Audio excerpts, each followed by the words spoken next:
Lo bueno, lo más interesante de cuando preparamos las entrevistas es descubrir anécdotas de los entrevistados. Y hoy tenemos con nosotros a un protagonista con dos nombres y dos esencias muy diferentes. Ernesto por el Che Guevara y Federico por Lorca. Nacido en Argentina, a los 4 años viene a España junto a sus padres y su hermana, que tenía 9 meses. Crece en el arte de la música.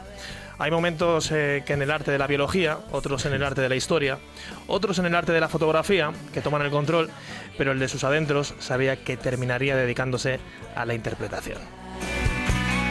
Soy el remedio sin receta y tu amor. El cine, sorprendiéndonos a muy temprana edad con Los años bárbaros, El otro lado de la cama, en televisión con Vientos de agua, o Narcos, en el teatro con Animalario, o Troyanas. ¿Qué le iba a decir a los aficionados que estaban viendo en el Alvear y Tagle un partido entre la desaparecida Yugoslavia y la Argentina de Bonelli, Arrillaga, Alfredo Trujillo, de Esponda, o como no, de un tal Pibona, uno de los guardametas más importantes del siglo pasado?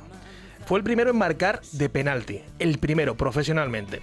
Pero fijaros, si va en los genes, que atajó un penalti y se quedó sordo de un oído por una entrada. Por cierto, decíamos que le va en los genes la valentía y el arte. Con nosotros, Ernesto Federico Alterio Bacaicoa. Oh, buenos días, amigos. Buenos días, Qué ¿qué gusto tal? estar aquí, Juan Pablo, qué bien. Buenos días a todos. Buenos días. Por cierto, ganó 3-1 Argentina-Yugoslavia en ese partido. Sí. Era un 3 de agosto del año 1931. Sí, hace unos cuantos añitos, ¿no? tiempito, sí. Era tío tuyo. Era mi tío, Sí. claro. La verdad me acuerdo mucho de él, ¿no? Pero ya cuando lo conocí ya había dejado el fútbol. Y él me llamaba Federico, me decía. Federico. Que es una pasada, ya te digo. A mí que me gusta esto de investigar y Pero claro, es el primer portero profesional que marca gol en un partido. que marcó un penalti. Y fíjate además, porque a la hora de marcar el gol, él dice que quiere lanzar el penal y el otro guardameta, en forma de protesta, se pone apoyado en un palo. Dice, marca el gol. Y él no marcó. Cogió, marcó. Digo, bueno, pues te quitas. Yo lo marco y fuera. Que no sabía yo esa anécdota, me has quitado un poco de emoción al rollo. Pero bueno, fue el primer penalti también. ¿Echamos la culpa a tu padre, Héctor Alterio, porque seas actor? ¿O también se la podemos echar a Norma? Bueno, la verdad es que los dos tienen que ver. Norma era mi tía, la hermana de mi madre. La hermana mayor. La hermana mayor de mi madre. Falleció hace... 2010. 2010, pues ya hace como 8 años. Y bueno, sí, en realidad yo creo que también tiene que ver por haber crecido,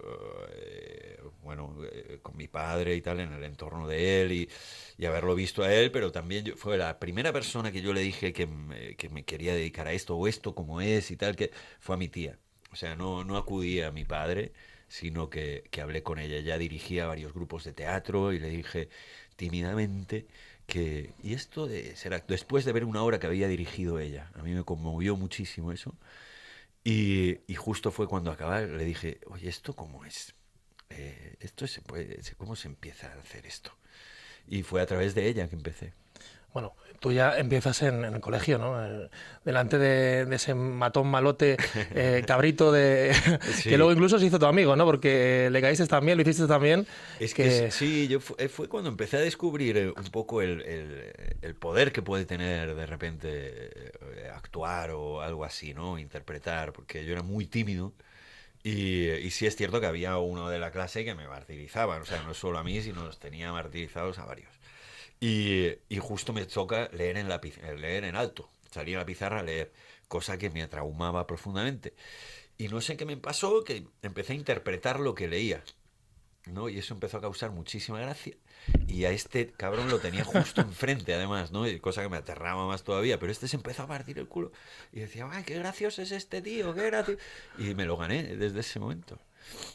A ver, que te comentaba antes que fueron Antena 4 películas. Empezamos casi por el final, 2019, 4 películas y una obra de teatro. Un año completito. Sí. Bueno, la verdad ha sido un año muy, muy fecundo, digamos, con trabajos muy variados y muy ricos, ¿no?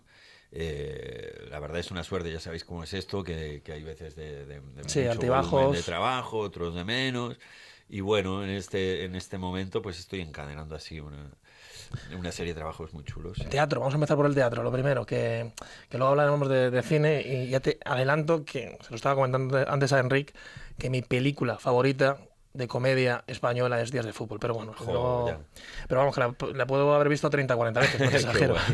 A ver, Shock, El Cóndor y el Puma, estrenas en Valle Inclán el día 25 de abril, ya no hay entradas, aunque luego habrá... ¿Eso es cierto? Sí. ¿Es cierto? Sí, sí. Pero si no hemos empezado ni a ensayar. Pero empezamos a ensayarla. Espero que no defraudar a la gente. Andrés Lima, ¿no? Con Andrés Lima. Es una obra que vamos a hacer con Andrés Lima. Venimos haciendo ya... Porque Andrés trabaja armando talleres, ¿no? Desde hace año y pico que venimos trabajando sobre esto. Sí. Y es un proceso muy interesante, ¿no? Como gesta él los espectáculos, porque trabajamos todos juntos. Hacemos como talleres de 4 o 5 días. Durante año y pico, ¿no? Antes de empezar a ensayar, ¿no? Donde estamos todos los equipos, el equipo de dramaturgia, de iluminación, de música, sonidos, etcétera, los actores, y entre todos va tomando forma, esto orquestado por Andrés, va tomando forma el espectáculo. Mira, nos están enseñando las imágenes, es que no hay entradas, o sea, la gente está como loca. Mira, además el 25 de abril, mira, yo que tenía ganas de acercarme el 25 de abril, que es el día de mi cumpleaños, mira, pues creo que el 30-31 también va a haber opciones de poder veros. Qué maravilla. A ver, Andrés Lima, pero bueno, un texto de Albert Boronoat, de Juan Cabestany y Juan Mayorga. Claro, sí, son 3 dramaturgos impresionantes que tenemos aquí en España. Dura la historia, un momento crítico, Salvador Allende, pues Pinochet... Sí, claro, porque mira, el montaje gira en torno a la Operación Cóndor, digamos, ¿no? Lo que fue en los años 70, principios de los años 70, toda la operación que tuvo que ver con todos estos regímenes militares en América Latina. Se instauraron durante esa época. Se instauraron durante esa época.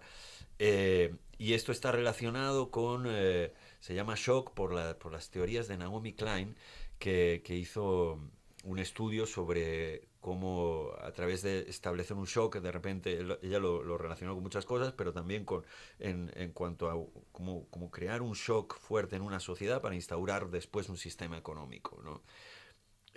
Cosa que Estados Unidos y el gobierno de Estados Unidos implementó en esos años.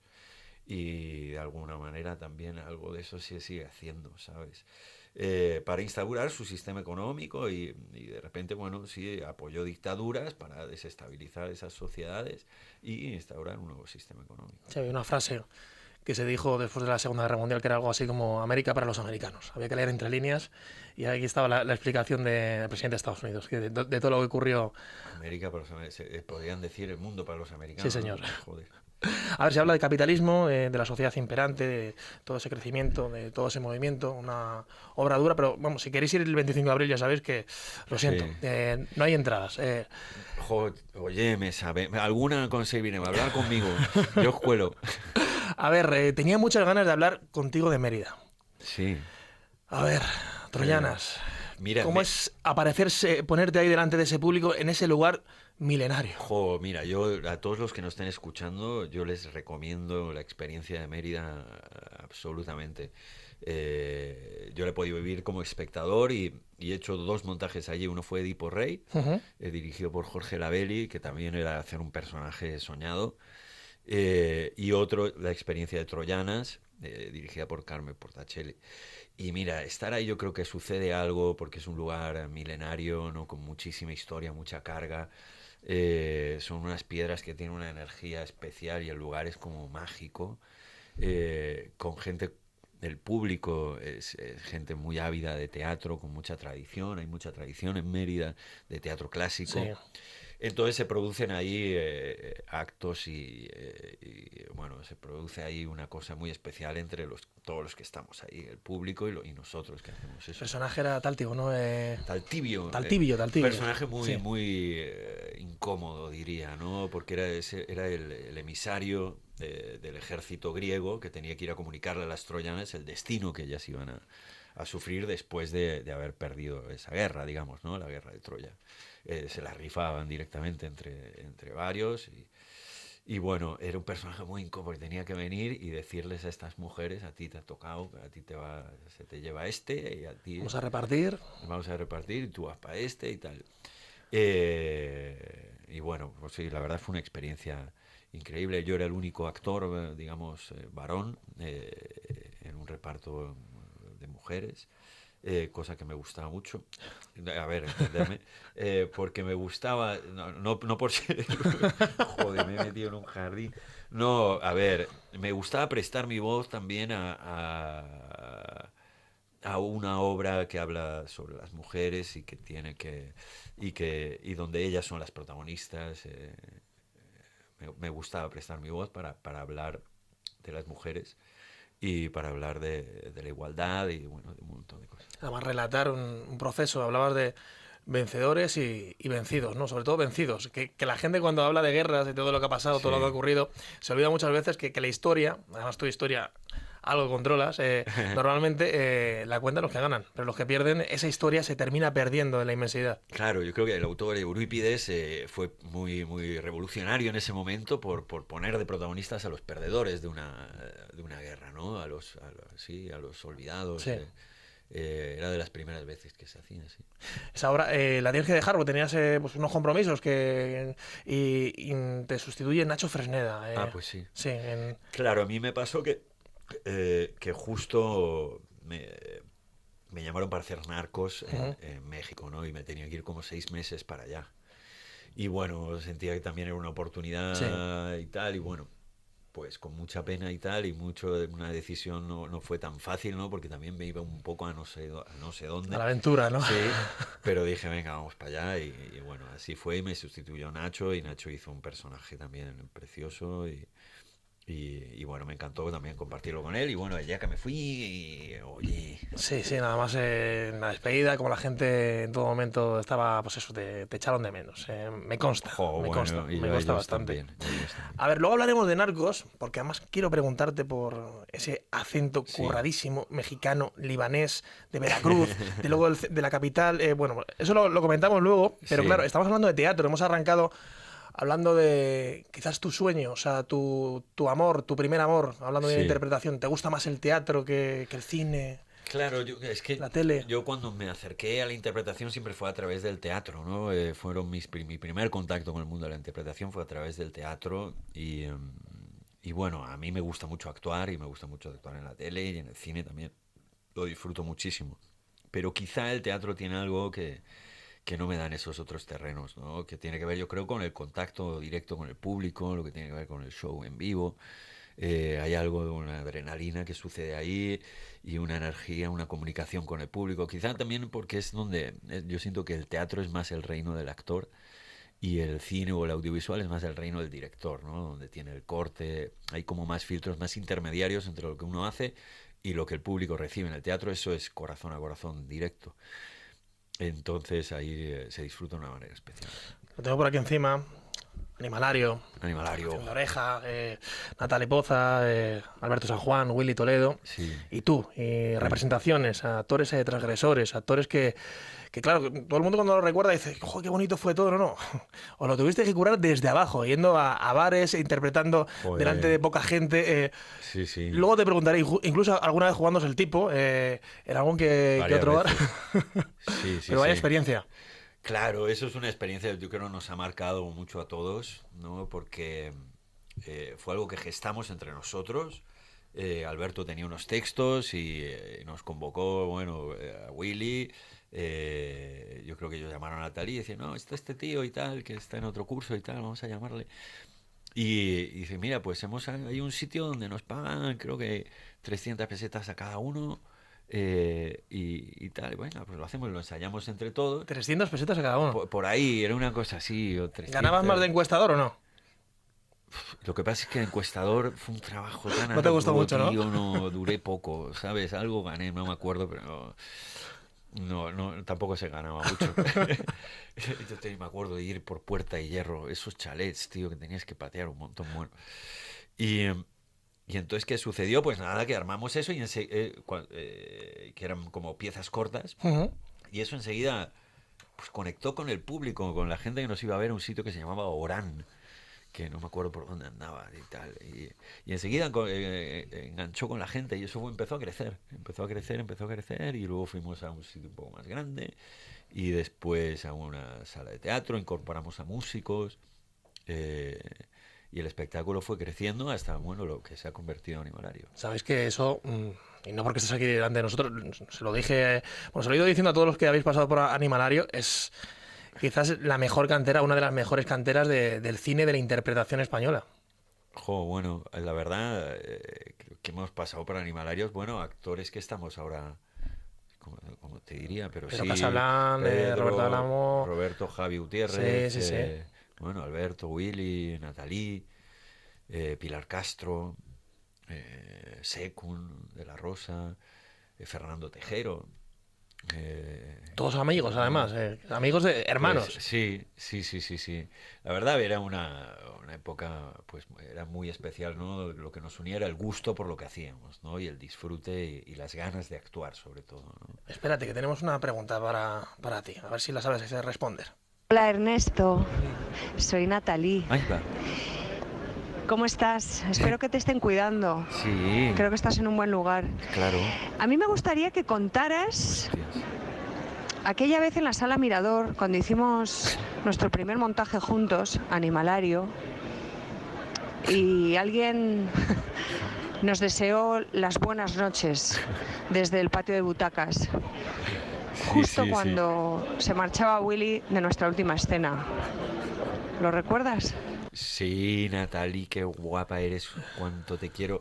Y yo, claro que lo recuerdo, pero nos pasaron un montón de cosas. Y eso era un momento, hacíamos una escena, bueno, los cuatro, pero donde Alberto y yo hacíamos de dos viejos solitarios y, bueno, son unos viejos un poco sórdidos que vivían encerrados solos y la vecina, que estaba muy buena, que la hacía Natalie, pues ellos estaban enamorados de ella, pero a ella la tenía sometida un poco su novio, que era un poco chulo, y esto lo hacía Willy, ¿no? Que entonces al final ella se viene a refugiar a nuestra casa y nosotros estamos fascinados con esta chica joven y de repente llega el novio, ¿no? Y entonces nos acobardamos un montón y nos amenaza el tipo y termina la cosa. Al final el novio, después nosotros aterrados, el novio se va, pero durante toda esta función había un borracho en la sala que no paró de hablar en toda la función, ¿sabes? Decía cosas todo el tiempo.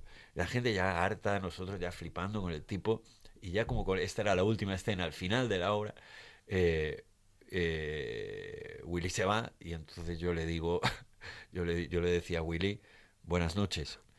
Y entonces sale el tío ya que se iba ya todo borracho y dice, buenas noches, y se va el borracho.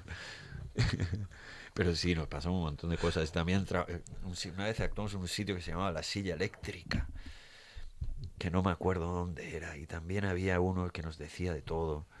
Un bar, a lo mejor también puede ser que fuera un bar de estos punky de la época, que tenías que llevar tú como un jersey Eso creo que era. al cuello y de repente el público no es que ayudase mucho y le dices así a Natalie como, ¿dónde nos hemos metido? ¿De aquí no salimos? No, porque es que nos decían cosas. Sí, nos decían, no me acuerdo, pero siempre nos hablaban, nos decían cosas, era un poco, sí, teatro de taberna. A ver, por cierto, en el libro dices que tú no eras muy de recoger, ¿no? Que sí, que tenía tus cosas buenas, pero eso de recoger... Hostia, estoy confesando algo que no es tan guay, pero a lo mejor sí me escaqueaba un poco. Sí. Y tenía yo un poco esa fama, quizás merecida. Que a la hora de recoger, pues me escaqueaba. Ahí claro, hacíamos todo. Desde llevar la escenografía, todo, hacíamos todos, pero yo quizá me escaqueaba un pelín.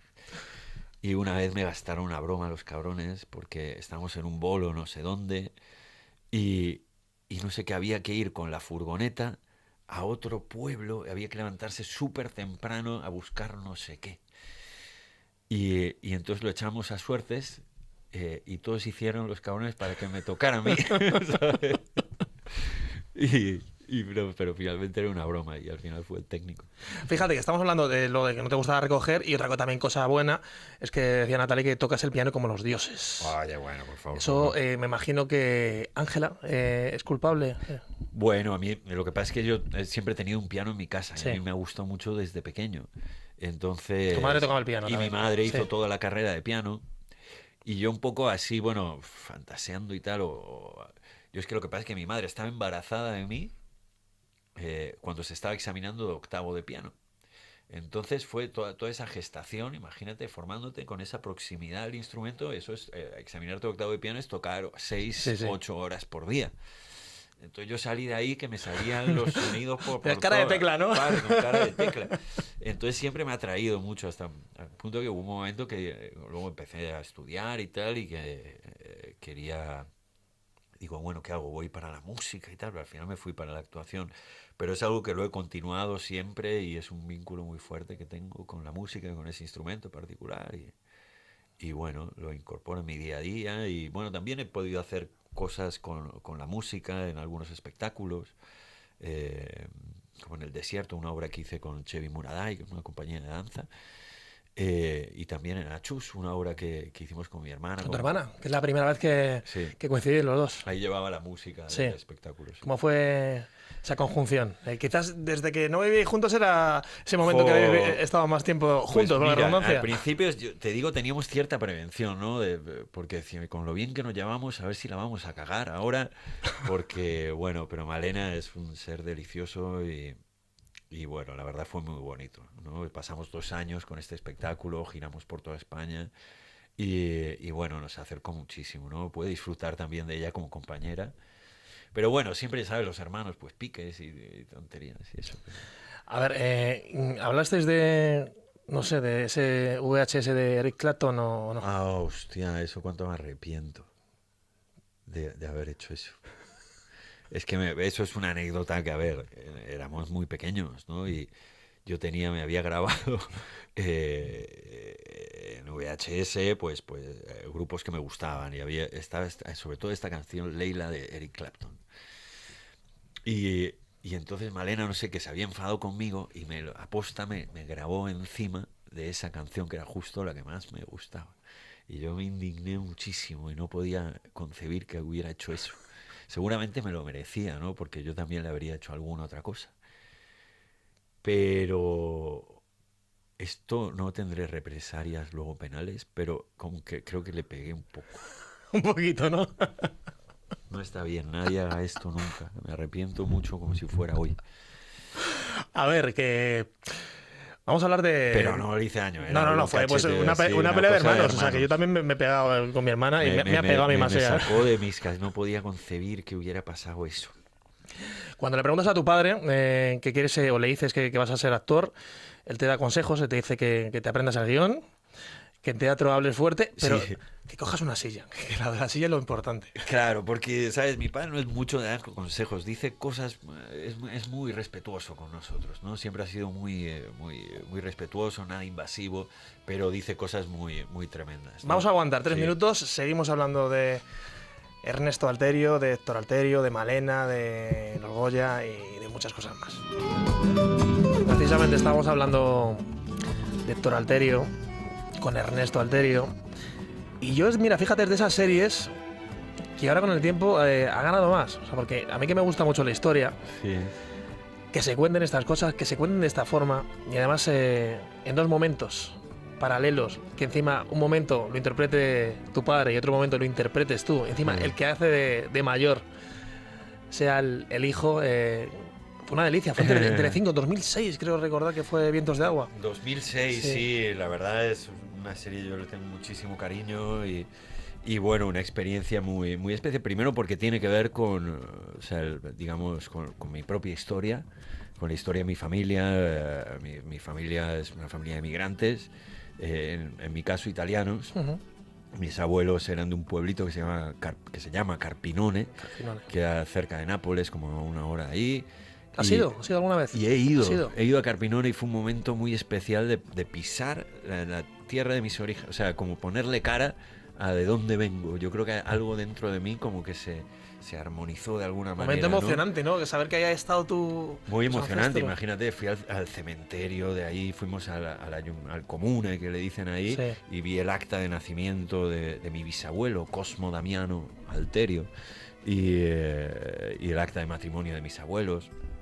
Entonces, bueno, fue como de repente, yo creo que es muy importante conocer la propia historia de uno, ¿no? De dónde vienes. Y entonces tenía relación porque, bueno, el personaje que hago yo era un asturiano que también emigra a la Argentina y entonces, bueno, y también que mi padre hiciera el mismo personaje, ¿no? En el año 2000, y esta serie yo creo que es magistralmente orquestada por Juan José Campanella, donde cuenta, es una serie con un viaje de ida y vuelta, ¿no? Que sucede en 2 tiempos, que abarca muchísimo un espectro, digamos, muy grande de la historia, ¿no? Poder hacer un personaje como este que va desde los 19 años hasta ya casi los 50 o 50 y pico. Entonces era un gran desafío, una gran aventura y bueno, me encantó hacerla y es una serie que le tengo mucho cariño y que también ha quedado en el corazón de mucha gente. Hace tiempo que no la veo, me gustaría volver a verla. Pero sí, hace no tanto la volví a ver. Y sobre todo que ha quedado mucho en el corazón de mucha gente, ¿no? Mucha gente me comenta de esta serie y que la recuerdan también con mucho cariño. Y yo creo que también porque habla de... Yo creo que hay algo en los emigrantes, ¿no? Que de alguna manera estamos hermanados porque... no sé cómo decirte. El que emigra no tiene patria, aparentemente, ¿no? Digamos, o hay algo ahí de crecer en otro lugar. Por ejemplo, para mí, mi familia, cuando yo llegué aquí a España, pues eran, de repente, bueno, se transformó, ¿no? Era otra gente, es la que uno crea, sí, ¿no? Que te rodea. Bueno, hay algo ahí que también con esta serie un poco que unió a mucha gente que ha tenido que emigrar y que tiene familia de emigrantes. Sí. Bravo Murillo 30. Bravo Murillo 30. Despacito, pirulito, ¿no? Despacito, pirulito. Eso fue una pensión donde cuando llegamos a España en el año 74 es donde primero se metieron mis padres. Mi padre tuvo que salir de la Argentina porque lo habían amenazado de muerte. Y luego yo, ahora con los años, vi, porque esto salió en el periódico. Y esto lo vio mi madre, imagínate, y mi padre estaba aquí en el Festival de San Sebastián y se quedó y mi madre nos cogió a mi hermana y a mí y nos vinimos para aquí. Amenazaron otros 3 compañeros también. Claro, porque o sea, lo que salía en el periódico y yo luego lo vi en un viaje a Buenos Aires, en una hemeroteca, ponía la lista de los amenazados donde estaba mi padre y ponía serán ejecutados en el lugar donde sean encontrados. Como muy tremendo, ¿no? Y bueno, pues ahí nos juntamos en Madrid, mi padre vino a San Sebastián, se quedó, sus compañeros de las películas se volvieron, él no pudo volver y nos fuimos a una pensión en Bravo Murillo 30. A ver, tu hermana tiene 9 meses. Mi hermana de 9 meses, yo tendría 4 años. 4 añitos, 4 añitos. ¿De Argentina recuerdas poco? ¿Una farmacia, el jardín de infancia? Pues sí, muy poco, ¿no? También se mezclan los recuerdos con las cosas que me han contado, pero sí creo que eso, recuerdo a mí una farmacia enfrente de mi casa donde había unos juguetes que me encantaban. Y recuerdo también de ir a algún teatro con mi padre y un compañero de él que me subía, hacía una claraboya para que viera el escenario desde entre cajas. Ese tipo de cosas recuerdo, sí. A ver, yo creo que quizás uno de los momentos más emotivos que has vivido encima de un escenario. Entregan el Goya de honor. Sube Héctor Alterio a recibir ese Goya de la mano de Ernesto y Malena. Os fundís en un abrazo. Quizás el momento más emotivo, más bonito, ¿no? Y fíjate, ahora me quedo con eso, solo escuchar los abrazos, el nivel de los abrazos y de los aplausos. Gracias. Qué guay.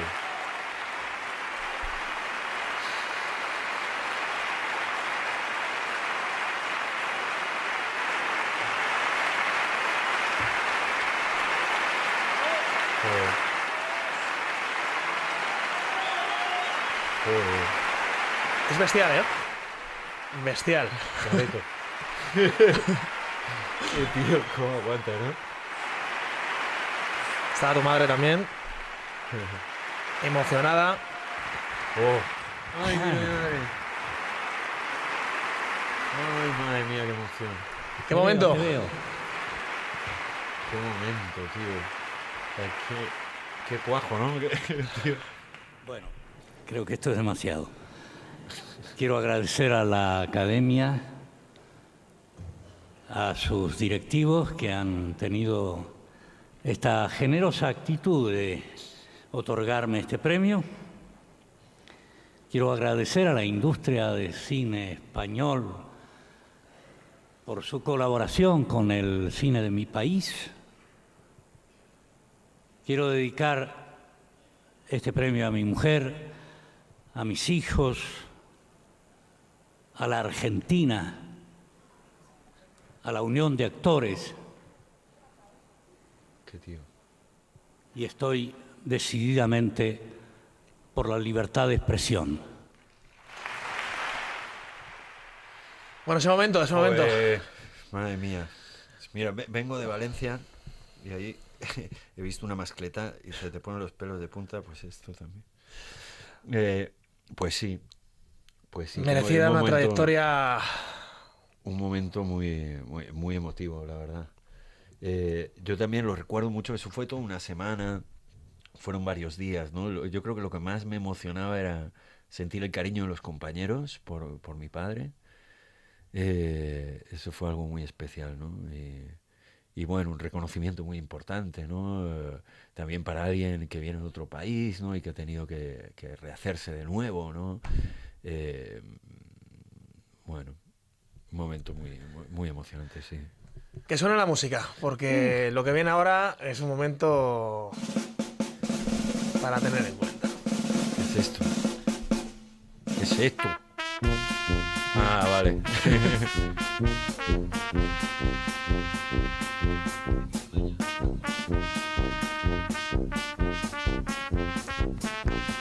Racalmuto, Miguel Maya, que además también aparece al final en la boda, creo recordar.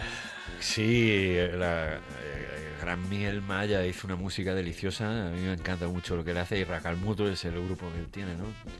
David Serrano, ¿cómo te llama? ¿Cómo contacta contigo? ¿Cómo, bueno, ya le conocías desde hace un montonazo de años? Es que lo que pasa es que David Serrano... Lo grababa, era el que grababa, ¿no? Cuando... Claro, él flashó mucho o sea, flipó mucho con Animalario, ¿sabes? Y entonces estaba siempre con nosotros, no sé por qué, se nos pegó. se nos pegó ahí y el tío es muy listo, ¿no? Y entonces él estaba por dentro pertrechando un montón de movidas que no sabíamos. Y bueno, y con David fue el guionista del otro lado de la cama. Sí. Entonces hicimos esa experiencia y esa película la dirigió Emilio Martínez Lázaro y después salió con este guión de Días de Fútbol, ¿no? Que bueno, yo creo que él, mira, y se llama, o sea, el personaje que hay en Días de Fútbol se llama Antonio, al igual que el viejo que yo mencioné antes en la anécdota de Animalario que hacíamos Alberto y yo, se llamaban Antonio y Rafael. Y le puso Antonio pues por ese personaje, ¿no? También, que era un viejo cascarrabias y tal, muy hijo puta. Y entonces, no sé, pues algo de eso y tal. Y bueno, me propuso este personaje de Antonio, que la verdad es una maravilla y que bueno, estoy muy agradecido, la verdad, porque es uno de los personajes que más he disfrutado. Un personaje que sale de la cárcel. Sí. Ahí te conoce un amigo que también trapichea bastante. Serafín. Y sale de la cárcel y el grupo de amigos le rodean, intentan que haya una cobertura para que no vuelva a recaer en las malas formas, ¿no? Y no vuelva a la cárcel y te ofrecen un trabajo de taxista. Lo que pasa es que tú quieres ser psicólogo. Sí. Y mezclas todo. ¿Tiene algo que ver la psicología que le habías mamado en casa con ese papel? ¿Eso lo introduces tú o...? Ahora no recuerdo bien cómo era, ¿no? Pero sí que sé que trabajamos muy mano a mano con David, creando diálogos y dándole forma también a estas cosas del personaje, ¿no? Porque un personaje con cosas aparentemente contrapuestas, ¿no? Sí. Un tipo con un pasado ultraviolencia, ¿no? Que no podía, casi no podía, cualquier problema se pegaba. Y por otro lado, que para la cárcel ahí te entra en un grupo de terapia y entonces la misma compulsión con la que él antes se pegaba, pues ahora la ponen que quiere ser psicólogo y en ayudar a la gente, ¿no? Pero es como parte del mismo movimiento, pero puesto en otro sitio, ¿no? Entonces, bueno, en este caso pues salió bien el personaje, yo que sé, quedó bien y eso. Y bueno, eso, trabajamos muy mano a mano con David era un equipo muy, muy dinámico, ¿no? Todos los actores. El reparto es una auténtica Claro, locura. Entonces era una maravilla porque y además estábamos todos en un momento de efervescencia creativa y eso era uno parar. Yo lo admiro muchísimo a David de poder haber orquestado a toda esa serie de animales desaforados, ¿sabes? Porque eso era bueno, un mare magnum de creatividades y sensibilidades y de movidas, ¿no? Bueno, es que además, que decimos, secundarios así como invitados a De la Torre y a Javier Gutiérrez, que son los que cantan en el restaurante. Sí.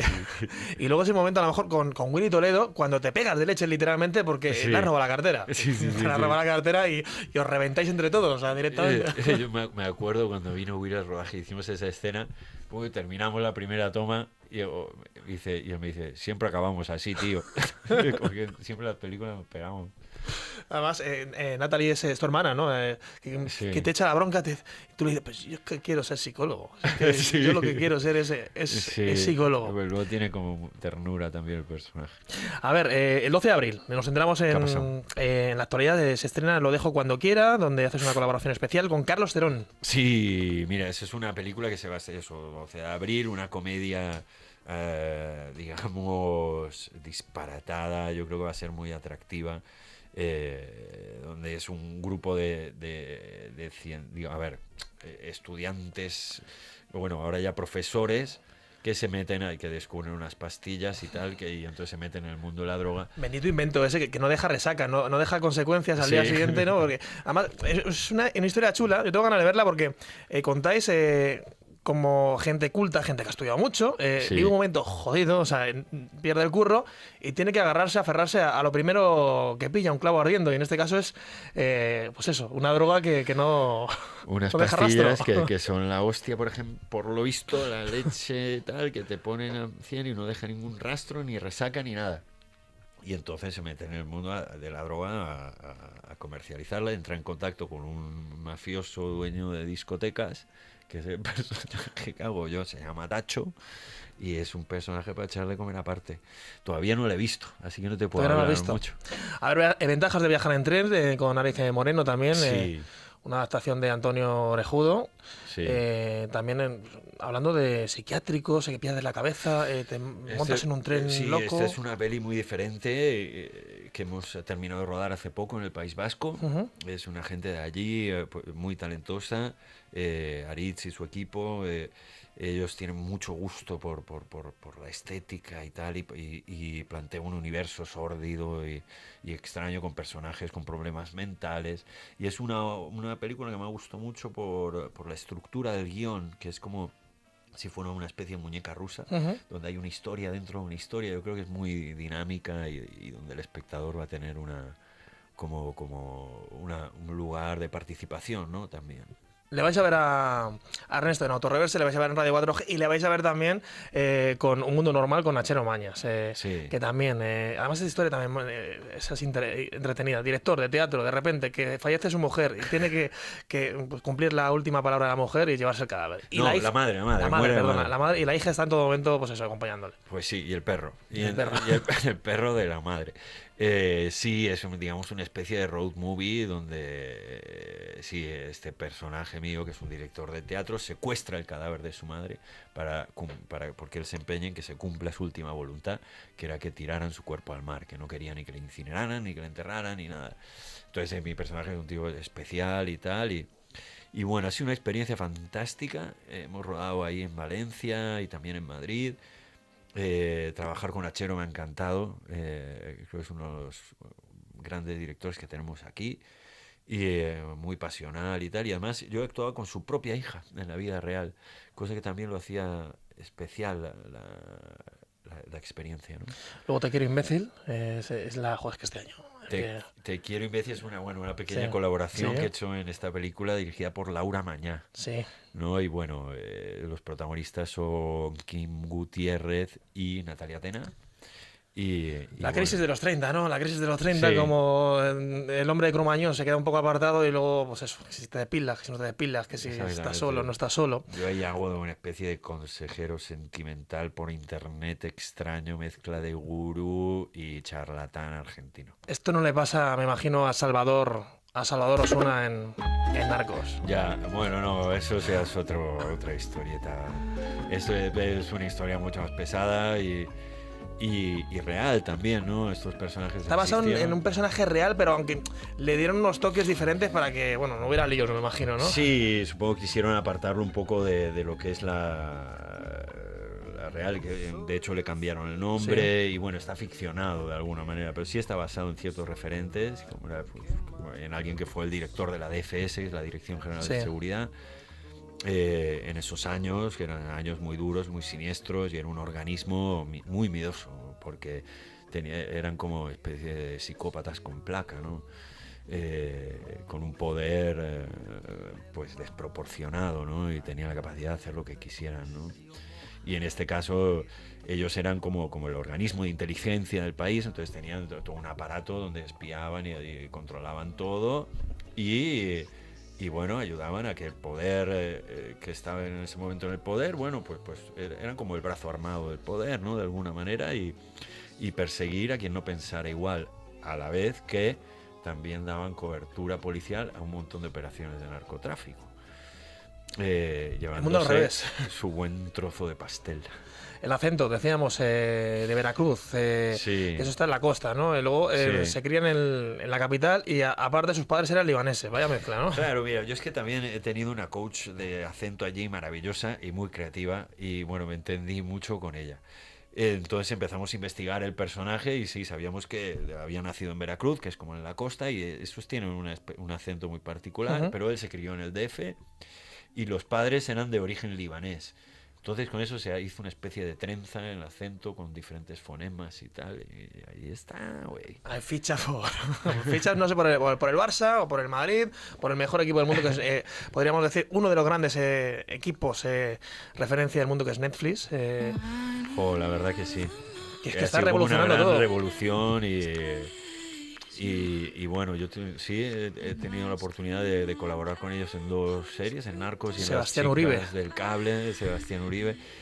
Y es muy impresionante porque, claro, tienen la capacidad de llegar a una audiencia global, cosa que eso no se había producido entonces, yo creo, hasta ahora, ¿no? Entonces, de repente te llenan de evoluciones de gente que te ve, yo qué sé, desde Brasil, en Alemania, de cualquier parte del mundo, ¿no? Entonces es muy impresionante, ¿no? Y bueno, luego tienen, sí, bueno, una capacidad para producir muy fuerte, entonces cuidan mucho lo que hacen. Y bueno, no solo en Netflix, sino todas estas plataformas. Yo Sí creo que que- se está revolucionando toda la manera de ver audiovisual. Y bueno, Esto es bueno para los actores, para yo creo, los hombre, directores, ha dinamizado productores. mucho toda la industria, ¿no? Y todos lo hemos notado porque hay como más volumen y ofertas de trabajo y se están haciendo más cosas. De calidad, además. Claro, entonces, bueno, yo creo que ha sido algo muy bueno. Decías que Las Chicas de Cable te gusta porque está rodeado de un elenco donde las protagonistas eran las mujeres Sí. y daba gusto, ¿no? Estar a su lado. Otra vez la pregunta es, no, pues no, sí, a mí me encantó estar en esa serie, sí, no solo por eso, sino bueno, por trabajar con todos los compañeros y era un personaje que me resultaba muy simpático, ¿no? Tenía algo así como de hombre de mundo, extranjero, pero era un alto empresario, pero moderno para la época. Entonces, bueno, y la época también me encanta, ¿no? La época de Las Chicas del Cable, ¿no? De llevar esos trajes. Sí, no, además la estética está muy cuidada Sí. en la serie. Además es una serie de estas que a mí me gusta. Yo que soy muy de series, que directamente me pongo, me engancho y me va a durar un día o dos. Antes, Ya. Sí, hasta que sí. no termino la serie, Tiene no, algo muy adictivo. esa no serie. paro. A ver, ha sido también actor de doblaje en el Grinch. Bueno, sí, mira, también ahí hice como mi primera experiencia, así, bueno, un poco más grande. Siempre he tenido que doblar, no me es ajeno, ¿no? Porque siempre he tenido que hacerlo, doblarme a mí mismo para películas y tal. Y bueno, me encantó por lo que tiene que ver con trabajar con la voz exclusivamente. El equipo ahí con el que trabajaba, Miguel, el director, bueno, eran fantásticos y fue una experiencia intensa y muy rica, ¿no? De poder expresar y crear con la voz y que sea creíble un personaje así, ¿no? Y luego el personaje era muy chulo. La música te gusta, la música siempre va contigo a la hora de vivir, como digo yo, hay que vivir, disfrutar y a ver si hemos acertado. No sé si fue el último cumpleaños con Tequila. Pues sí, Tequila siempre me ha encantado, desde siempre. Alejo, Ariel... Lo que pasa es, claro, hay una unión como familiar, digamos que Alejo es como un primo mío. Justo esto que mencionaba, ¿no? Que las familias se van para los inmigrantes se van armando y bueno, pues Alejo... por los amigos argentinos que viven aquí, la madre de Alejo, el padre, amigos de mis padres, y Alejo es como un primo mío y justo se dio la casualidad de que mi último cumpleaños, que es el 25 de septiembre pasado, coincidía que hacía Tequila un concierto ahí en el Weekend, no me acuerdo, el Palacio del Deporte de toda la vida directamente. ¿Vale? Y entonces, pues, joder, se me armó un cumpleaños fantástico donde había un montón de amigos, ahí lo celebramos ahí en el concierto de Tequila. Más música, a ver. Bill Evans. Sí, lo que pasa es que está ahora tocando que es un piano eléctrico. Sí. Y esto debe ser de la última época. Sí, señor. Y bueno, sí, Bill para mí es uno de mis pianistas favoritos. He tenido mucha debilidad por los pianistas, porque como me gusta mucho el instrumento. ¿No cantas? Bueno, ¿sí? También, sí. Sí, a Natalie le dijimos que por qué, para cuándo un grupo, o sea, pues no es tontería. A Natalie le gusta mucho también la música y canta muy bien y también toca el piano. Y siempre he estado ahí con la música y eso también, Natalie. Pues yo qué sé, pues a ver. Pero bueno, Bill Evans ha sido uno de mis pianistas de cabecera, ¿no? Alguien que quiero mucho. Ernesto, se nos acaba el tiempo. Mira, se pasa una hora ya. ¿Una hora? ¿En serio? Una hora hemos estado aquí charlando. Uy. Así los dos. Y mira, aprovechando que Lorca estaba presente, está presente contigo siempre, decía algo así como que la única cosa que la vida le había enseñado es que la mayoría de las personas pasan sus vidas embotelladas dentro de sus casas haciendo las cosas que odian. Tú siempre estás fuera de casa porque siempre estás haciendo lo que te gusta. ¡Oh, qué bonito! Gracias. Un placer, Ernesto Alterio, de verdad. El placer ha sido mío, queridos. Tu casa. Qué maravilla, un gustazo estar con vosotros. Muchas gracias. A vosotros.